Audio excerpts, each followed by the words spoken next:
एक युद्ध ऐसा चल रहा है जिसमें सारे देश परेशान हैं। उसमें ईरान और अमेरिका के द्वारा किया जा रहा है, जो कि ये बहुत सही नहीं है दूसरे देशों के लिए। ऐसा क्यों कहना है? क्योंकि युद्ध होते हैं तो दो देश आपस में लड़ते ही नहीं हैं।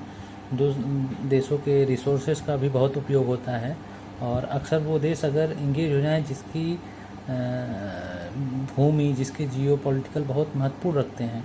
अगर मैं एक सेंस में, दूसरे सेंस में बात करना चाहूँ कि अगर कुछ ऐसे देश हैं जो अलग ही एक एरिया में रहते हैं, जिनका बहुत सारी नेचुरल रिसोर्सेज नहीं हैं, जो किसी को इंपोर्ट एक्सपोर्ट नहीं करते, तो वो किसी भी समय युद्ध करते हैं तो बहुत प्रभाव नहीं पड़ता है।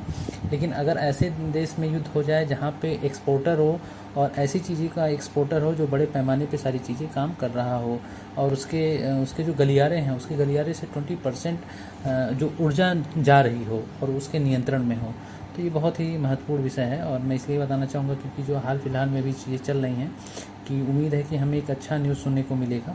और इसी कारण से जो अमेरिका है, जो ईरान है, जो आपस में सबकी सारी चीज़ें चल रही हैं, वो बहुत सही नहीं है। और जो स्थिति परिस्थिति जो इनकी बन रही है, उस हिसाब से देखा जाए तो ये अब ख़त्म होना चाहिए। कहाँ 7 मार्च के बाद से सारी चीज़ें इंडिया में उसको इफ़ेक्ट आना शुरू हो गया।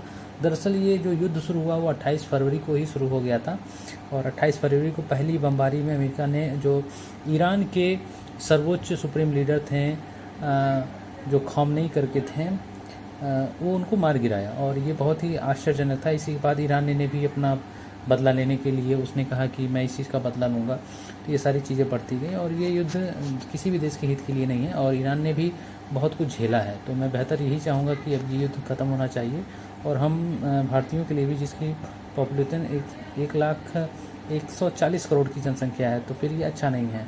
इसी के साथ आपको बहुत बहुत धन्यवाद।